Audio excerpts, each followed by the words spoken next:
I'm Marco, R Washers Pressure Washers. Going to be out here in League City, Texas today.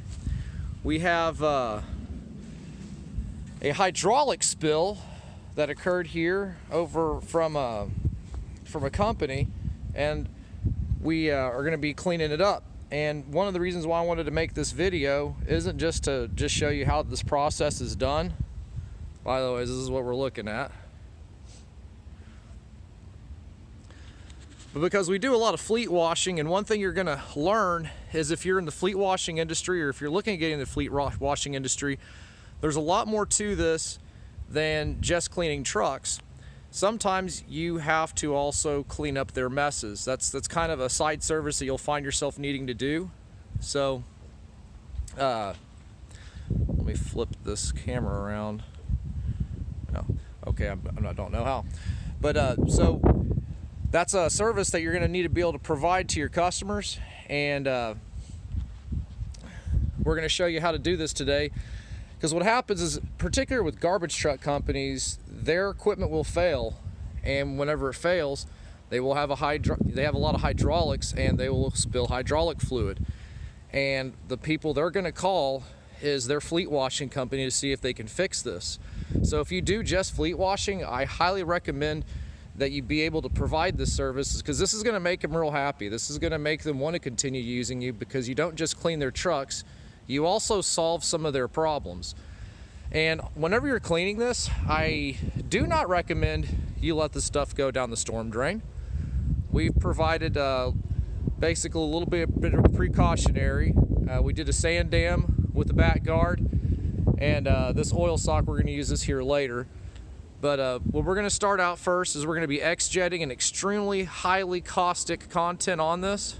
We're going to surface clean it with extremely high pressure and high heat, and then we're going to rinse. And then we're going to repeat this process multiple times and go from there. And we're going to go ahead and get started.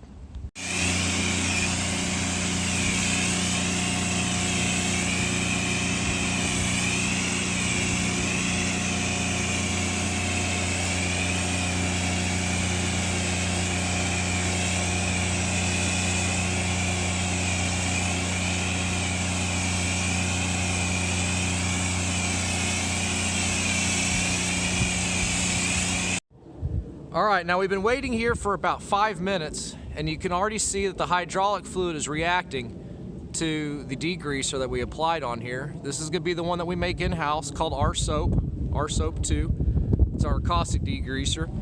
And just sitting here on the concrete, it's already helping break this stuff off the surface. If you just start pressure washing this and you don't apply a chemical first, you're not going to get this effect. What's going to happen is you're going to have a bunch of trapped hydraulic fluid in the concrete, in the porosity, and it's not going to come up. There's a lot of degreasers out there that have this, and like other degreasers, ours has what's called a leveling agent.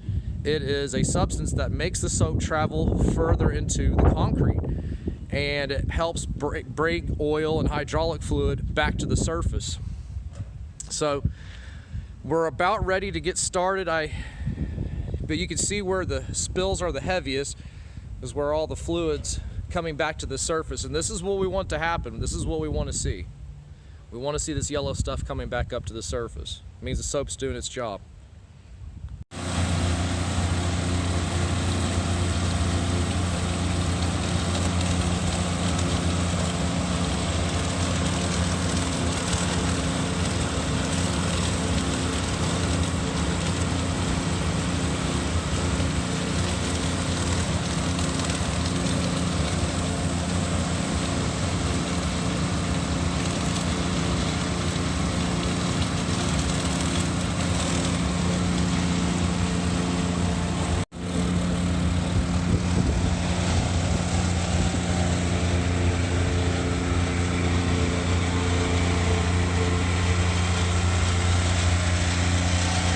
So what I recommend doing is coming out here another day and shoveling all this stuff up and getting into a garbage bag. That back guard's going to help grab any residual that goes behind that's contaminated, so the rest comes out clean. That's going to carry off a lot of the bulk. And then periodically you are going to want to roll this guy around so the cleaner side can start capturing more.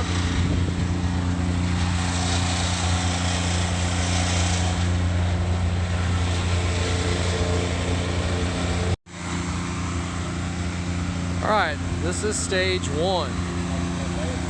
Now the key to this isn't just doing this one time, but we're gonna rinse and repeat this process again, because whenever this dries up, it's not gonna look as good as it does while it's wet. That's just kind of a heads up.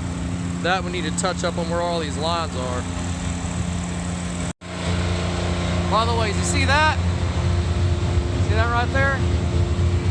See that right there?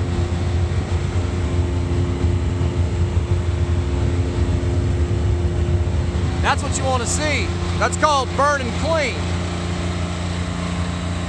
You don't want to see smoke coming out of your tanking coil. That is called a clean burn. All right, we're downstreaming the second application. We're just going to get a light coat, so if there's any residual left over, it's going to pick it up. But this is looking pretty clean.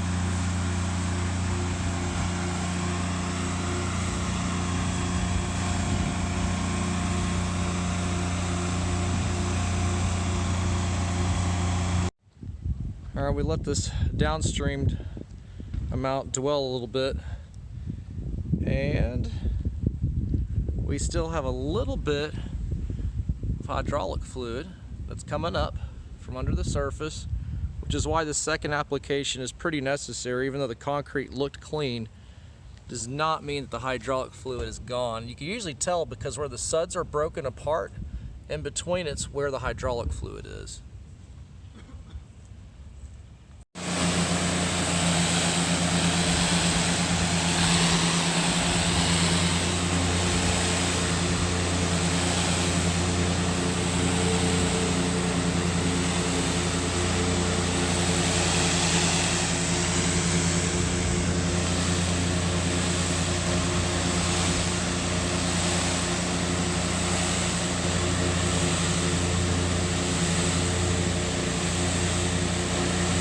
We like using the turbo nozzle for jobs like this. I wouldn't recommend using them for driveways, but for a roadway, they're absolutely fine. They're not going to damage the concrete for the roadway. I guarantee you these roadways go through a lot more hell than a turbo nozzle.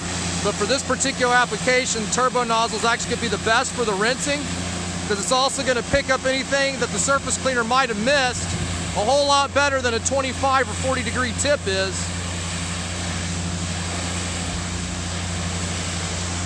But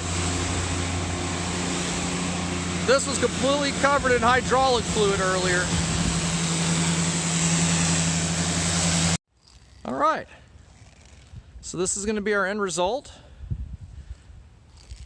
and there's no shadowing, no area that indicates that there was oil or hydraulic fluid at any point here, so our mission was a success. Now, we wouldn't be so fortunate if this had been here for, let's say, a week. Whenever you get called by these companies that have these spills, it's really important that you do it within 24 hours of the spill, because the longer that this hydraulic fluid sits on here, the deeper it gets into the concrete. So if you wait even 3 days, it's going to seep quite a bit, and it's going to require more applications. There's going to be a point to where the applications will be pretty ineffective because it's going to travel so far. And it would be extremely expensive for you to come out here several days to reapply soap over and over again. But in this case, we came in here about 20 hours after the spill. So we're going to be calling ourselves lucky today. I hope this video was informative. If you have any questions, give us a holler over at washmart.com, rwashers.com. If you have any questions about any of the products that we sell or any of the products that we use, send us an email over at rwashers@gmail.com or message me, Marco, on Facebook, and I'll be happy to answer your questions. I hope you enjoyed the video. Have a good day.